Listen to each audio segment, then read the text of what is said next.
I'm Susie Dingle, here with a quick pruning tip without having to use your pruners.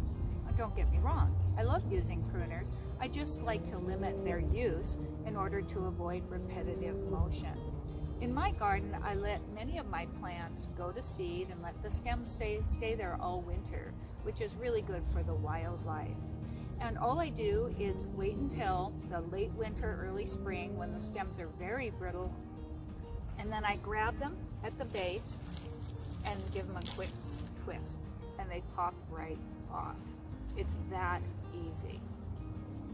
I'll show you a few of the other plants that I do this on, not only herbs, but also some bulbs where I've let the flower stems stay over the winter time.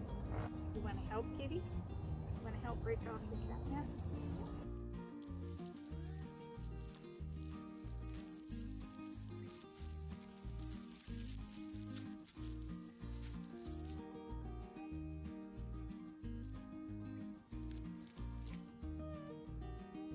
This is kaffir lily, and you can see the new leaves coming up. These are the old flower stems. Sometimes you need to do these with just a few at a time. If you grab too many at once, you might end up pulling up some of the stems from the roots. It just requires a little bit of practice to do this with finesse. In this case, I'm just going to plant this right now. There we go.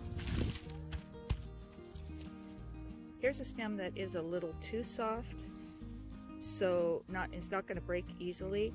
So what I'll do is I will twist it around my finger, and there you have it. I just do these one at a time. Combing the debris out is another good technique with using your hands. I really do like this touchy-feely part of gardening. Much better. I hope this helps, and until next time, keep dreaming in the garden. Bye.